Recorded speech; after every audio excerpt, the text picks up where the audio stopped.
কালকের আগের দিন ছিল ঘটবাড়ি পূজা, মানে গত পরশু। তো ঘটবাড়ি পুজো তো আমরা প্রতি বছরই করি, ঠিক তেমন এবছরও তার বিকল্প কিছুই হয়। শুধু ভিডিওটা আপলোড করতে একটু লেট হয়ে গেল, কিন্তু কি আর করা যাবে, প্রচুর কাজের চাপ ছিল। ধান কাটা হচ্ছিল, ধান বোয়া, ধান ঝাড়া, সব মিলিয়ে অনেকটাই ব্যস্ত ছিলাম আমরা বাড়ির সবাই। তো ভিডিও এডিট করা থেকে ভয়েস ওভার থেকে সব কিছুতে অনেক টাইম লাগে, সেই জন্য ভিডিওতে চাইলে আমি দিনে দিন পোস্ট করতে পারতাম না।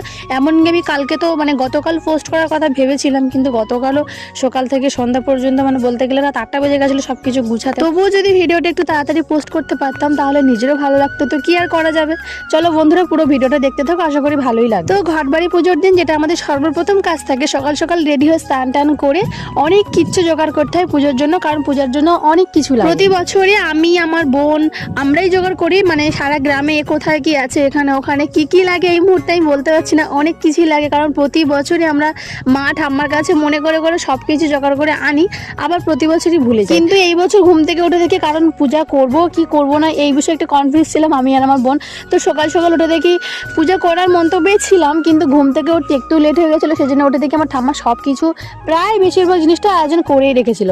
তো আমাদের আর কি কাজ, সকাল সকাল স্নান করে ফ্রেশ হয়ে তারপরে আমার মনে হচ্ছিলো ফুলগুলো একটু কম কম আছে, আর আমের পল্লব ছিল না, বাদ বাকি মূলর ফুল ধনিয়া ফুল এইগুলো ছিল না বাগান থেকে, সেই জন্য খুঁজে খুঁজে আমি আমার মনের মতন করে গুছিয়ে নিয়েছি। আচ্ছা, অনেকেই মনে করতে পারো আমি ইতু পূজাটাকে কেন ঘটবাড়ি পূজা বলছি, আসলে ইতু পূজাও বলা হয় ঘটবাড়ি পূজাও বলা হয়, আমরা ছোটবেলা থেকে ঘটবাড়ি পূজাই বলে আসছি, সেই জন্যই বললাম। আর পূজাটা যেহেতু আমরা দুইজন মিলে করবো, মানে আমি আর আমার বোন, সেই জন্য ঠাকুরকে ভোগ দিয়ে আমরা যে যার মতন দুজনের ঘরটা গুছিয়ে নিচ্ছি। আসলে এই পূজাটার সময় অনেক সময় ব্রাহ্মণ আসে, আবার অনেক সময় আসে না, যখন আসে আমাদেরকে খবর দিয়ে দেয় বা আমরা ফোন করে শুনে নিই। তো এবছরে সেরকমভাবে আসার কোনো কথা ছিল না, আমরা সেই জন্য আমাদের ঘর সাজিয়ে সেরকমভাবে পুজো দিয়ে আমরা বার হয়ে গিয়েছিলাম। কিন্তু কিছুক্ষণ পর আমার মা ব্রাহ্মণকে ফোন করলো, কারণ আমরা শুনেছিলাম যে ব্রাহ্মণ এখানে এসেছে, সেই জন্য ফোন করেছিলাম। তো বললো আমাদের বাড়িও আসবে, আমাদের রাস্তার ওপারে আছে। তো সেই জন্য ঝটপট করে একটা পূর্ণিপত্র জোগাড় করে নিয়ে আমরা চলে গিয়েছিলাম পুজো দিতে আবার।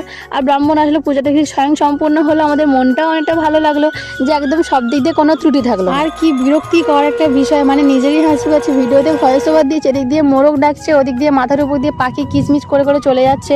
তো একটু মানিয়ে নিও, যারা এই পর্যন্ত ভিডিওটা মানিয়ে দেখে এসছো ব্যাকগ্রাউন্ড সাউন্ডের জন্য অনেক অনেক ধন্যবাদ তোমাদের। তাও তো আমাদের বাড়িতে কিছু নেই, যদি না জানি কিছু থাকতো, মোরগ মুরগি ছাগল হাঁস পাখি এগুলো থাকলে জানি না কি অবস্থা হতো, স্বয়ং ঈশ্বরও আমার প্রতি রুষ্ট হয়ে যেত।